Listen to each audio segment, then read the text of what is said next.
Good afternoon girls. आज आपका topic है मेटाबॉलिज्म ऑफ प्रोटीन। इससे पहले आपने डाइजेशन ऑफ प्रोटीन कवर किया था। आज है टॉपिक आपका मेटाबॉलिज्म ऑफ प्रोटीन्स। ओके, तो शरीर में पाचन के फलस्वरूप प्रोटीन अपने सूक्ष्मतम इकाइयों अमीनो एसिड में विभक्त कर ली जाती है। मीन्स जो प्रोटीन होता है, आपको पता होता है कि जो अमीनो एसिड है वो प्रेजेंट रहते हैं और वो विभक्त हो जाते हैं। क्यों? क्योंकि जो प्रोटीन रिच फूड होते हैं उसमें 10 प्रकार के जो आपके अमीनो एसिड हैं वो प्रेजेंट रहते हैं, वो विभक्त कर लीजिए, मीन्स अलग अलग हो जाते हैं। ये अमीनो एसिड आंत द्वारा अवशोषित होकर वृक्क शिरा पोर्टल वेन द्वारा यकृत में लाए जाते हैं। मीन्स ये जो एक रस होता है हमारे जो पाचन तंत्र है उसके लिए, उसे बोलते हैं रसानुकंकर द्वारा क्या होता है, अवशोषित हो जाते हैं। और आपका जो अमीनो अम्ल है ये हमारी आंत द्वारा अवशोषित होकर, आंतों में अवशोषित एब्जॉर्ब होकर कहाँ पहुँचते हैं, वृक्क शिरा द्वारा पोर्टल वेन द्वारा आपके यकृत यानी लीवर में लाए जाते हैं। यहाँ अमीनो एसिड की कुछ मात्रा यकृत मीन्स लीवर प्लाज्मा प्रोटीन के रूप में संरक्षित रख लेती है। मीन्स जो यहाँ पर जो आपका लीवर है वो जो है आपका अमीनो एसिड की कुछ मात्रा या प्रोटीन की कुछ मात्रा जो है प्लाज्मा प्रोटीन के रूप में संरक्षित कर लेती है। वो जब हमारी बॉडी को प्रोटीन की ज़रूरत होती है, इसका यूज़ तब करता है हमारा लीवर, तथा कुछ अमीनो एसिड रक्त परिवहन द्वारा शरीर में विभिन्न भागों में भेजा जाता है। और कुछ अमीनो एसिड क्या होते हैं जो रक्त के द्वारा, आपको पता है कि हमारी बॉडी में रक्त का परिसंचरण चलता रहता है, क्षमता रहता है रक्त हमारी बॉडी में, और उसका जो परिवहन है मीन्स जो वेंस तक जो रक्त है हमारा, हमारे हृदय से वेंस तक रक्त जो है पहुंचता रहता है लगातार। ये प्रोसेस हमारी बॉडी में चलता रहता है। तो कुछ मात्रा जो है अमीनो एसिड जो है रक्त परिवहन द्वारा शरीर में विभिन्न भागों में भेज दिया जाता है, जहाँ पर यह कोशिकाओं द्वारा शोषित करके आवश्यकता अनुसार प्रोटीन में परिवर्तित कर लिया जाता है। उसके बाद क्या होता है, जहाँ पर भी ज़रूरत होती है उसके अनुसार क्या है, आपका प्रोटीन जो है कोशिकाओं में, टिश्यूज़ में जो है एब्जॉर्ब होके ज़रूरत पड़ने पर इसका यूज़ वह कर लेती हैं। फिर है गर्ल्स आपका इसमें शरीर की आवश्यकता से अधिक अमीनो अम्ल जिनकी शरीर में कोई उपयोगिता नहीं होती, शरीर में संग्रहित नहीं किए जाते, बल्कि इनका डीएमिनेशन करके दो प्रकार से प्रयोग लिया जाता है। मीन्स जो आवश्यक अमीनो एसिड होते हैं, अमीनो अम्ल होते हैं, आपका वो जो हमारी बॉडी है वो स्टोर कर लेता है, और जो जिनकी शरीर में हमारी कोई उपयोगिता नहीं होती है वो क्या होता है, शरीर में संग्रहित नहीं किए जाते हैं, जो शरीर में हम नहीं रख सकते हैं, उनका डीएमिनेशन करके दो प्रकार से प्रयोग किया जाता है। फर्स्ट है आपका नाइट्रोजनीय, आपका जो ये भाग है उसको हम क्या बोलते हैं, क्रैब साइकिल भी होती है, उससे गुजारा जाता है। वहाँ पर कार्बन डाइऑक्साइड व पानी को विभक्त किया जाता है। जो क्रैब साइकिल है हमारी बॉडी में नाइट्रोजनीय भाग जिसे हम बोलते हैं, यहाँ नाइट्रोजन का अवशोषण होता है, वहाँ पे क्या होता है, वहाँ कार्बन डाइऑक्साइड और पानी को अलग कर लेते हैं। इस प्रकार शरीर के लिए ऊर्जा विमुक्त करते हैं।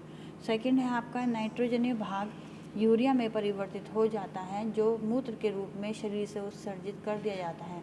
मीन्स जो नाइट्रोजनीय भाग है यूरिया का, वो क्या होता है, जो वेस्ट है जो हमें नहीं रखना है बॉडी में, अमीनो एसिड नहीं रखने हैं, उससे क्या होता है, नाइट्रोजनीय भाग यूरिया में कन्वर्ट हो जाता है, जो उसके बाद क्या होता है, जो मूत्र के द्वारा शरीर से बाहर निकाल दिया जाता है।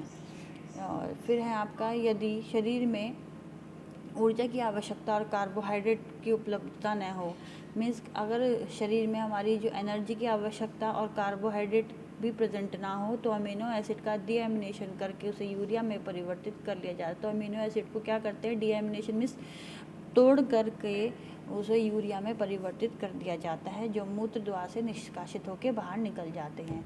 नाइट्रोजन विहीन भाग जो शेष बचता है वह ऊर्जा के स्रोत के रूप में प्रयोग कर लेता है। और जो बाद में नाइट्रोजन विहीन भाग पड़ता है, जो नाइट्रोजन जिसमें पाया जाता है, वो क्या हुआ बचता है, उसे क्या करते हैं, हम ऊर्जा के रूप में प्रयोग आगे के लिए कर लेते हैं। फिर आपका शरीर में ऊर्जा की आवश्यकता पूर्ण हो रही हो तो अमीनो एसिड प्रोटीन संश्लेषण के काम आते हैं। मीन्स अगर शरीर में हमारी ऊर्जा जो एनर्जी है उसकी आवश्यकता पूर्ण हो रही है, जो जो चाहिए, मीन्स अगर ऑलरेडी हमारी बॉडी में इतनी ऊर्जा, इतना प्रोटीन, इतना कार्बोहाइड्रेट है ऑलरेडी कि हमारी बॉडी है उसको अधिक ऊर्जा की ज़रूरत नहीं है, तो क्या होता है, तो अमीनो एसिड प्रोटीन संश्लेषण का काम करते हैं। मीन्स अमीनो एसिड क्या करते हैं, प्रोटीन संश्लेषण, प्रोटीन को जो है आपका संरक्षित करने का काम में लाते हैं। थर्ड है आपका शरीर की कोशिकाएं निरंतर क्या होता है, टूटती फूटती रहती हैं। उन कोशिकाओं का मरम्मत एवं पुनर्निर्माण जो है प्रोटीन के द्वारा ही होता है। बस आपको पता ही है कि जो हमारे प्रोटीन का मेन काम फंक्शन क्या होता है, जो हमारे शरीर में कोशिकाएं होती हैं वो टूटी फूटी रहती हैं और उनकी मरम्मत होती रहती है, और पुनर्निर्माण में भी प्रोटीन का एक अहम रोल होता है। अतः टूट फूट के परिणाम स्वरूप नष्ट हुए प्रोटीन कणों का स्थान ग्रहण करने के लिए कुछ अमीनो अम्ल आत्मसात कर लेते हैं।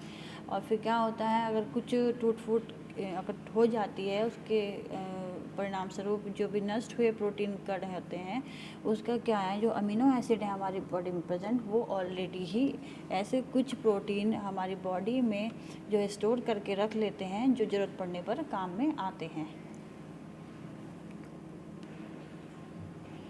फिर है गस इसमें आपका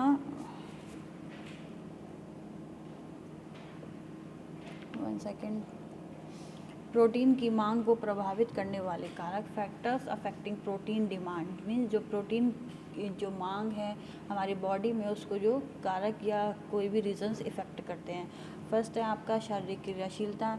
शरीर में प्रोटीन की मांग शारीरिक क्रियाशीलता पर निर्भर करता है। वह व्यक्ति जो जितना अधिक शारीरिक श्रम करता है, उसके शरीर की कोशिकाओं, तंतु एवं ऊतकों में उतना ही अधिक टूट फूट होती है। जो इंसान जो है ज़्यादा ही वर्क करता है, जो अधिक परिश्रम करता है, जैसे आपके मज़दूर हो गए, उन्हें क्या होता है, उनके शरीर में जो कोशिकाएं होती हैं निरंतर टूटती फूटती रहती हैं, और उनके तंतुओं का निर्माण भी जो है अधिक ज़रूरी होता है।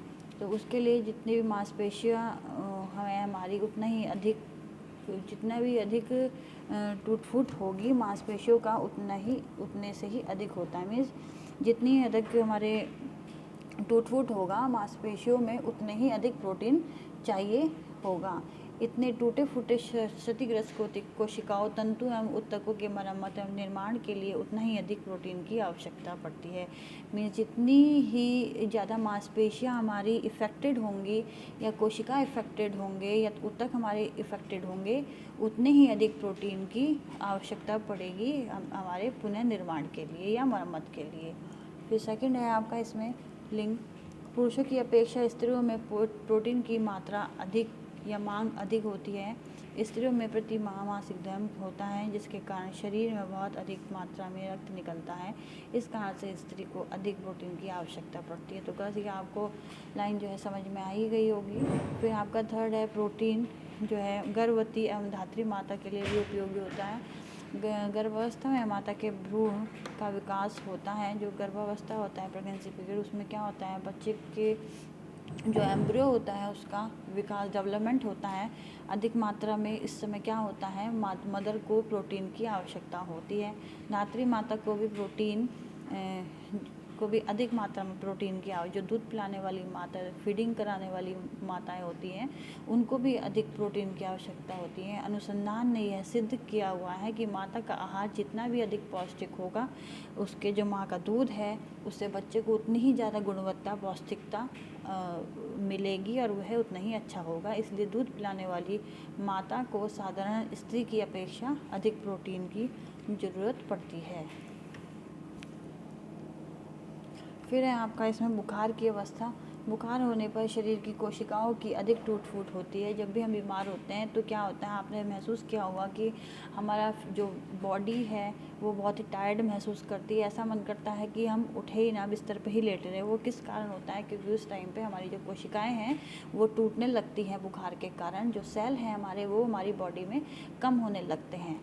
अतः बुखार की अवस्था तथा प्रोटीन ठीक होने पर भी शरीर में प्रोटीन की मांग, लेकिन क्या होता है कि जब बुखार की अवस्था या बुखार हमें होता है या उसके बाद भी, ठीक होने के तुरंत बाद भी क्या होता है, प्रोटीन की जो हमारे बॉडी में जो रिक्वायरमेंट होती है वो बढ़ जाती है, ताकि जितनी भी क्षतिग्रस्त कोशिकाएं हैं, सेल्स हैं, टिश्यूज़ हैं, उन वो डेवलप हो सके और रिपेयर हो सके, और जो न्यू टिश्यूज़ हैं उनका जो है निर्माण हो सके। यदि व्यक्ति जल जाए, ऐसे भी हो जाता है कि यदि व्यक्ति जल जाता है या दुर्घटना हो जाए, उस समय पर उसके बॉडी से जो है रक्त निकलता है, क्योंकि वो किसी भी कारण, चाहे तो ऑपरेशन के दौरान हो जाए या कुछ भी हो जाए, तो इस अवस्था में भी प्रोटीन की मांग बढ़ जाती है।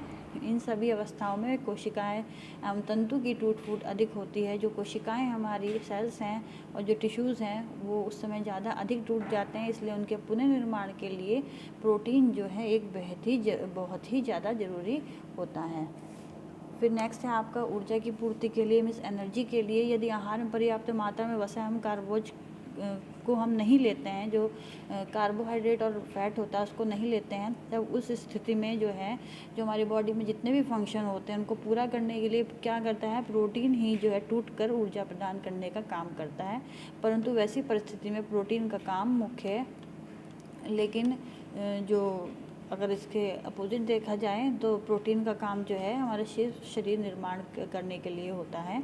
1 ग्राम प्रोटीन के अगर हम 1 ग्राम प्रोटीन जो है टूटने लगे फैट और कार्बोहाइड्रेट के एब्सेंट में, तो 4.1 कैलोरी ऊर्जा प्राप्त होती है।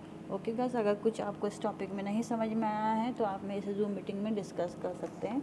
Okay guys, thank you.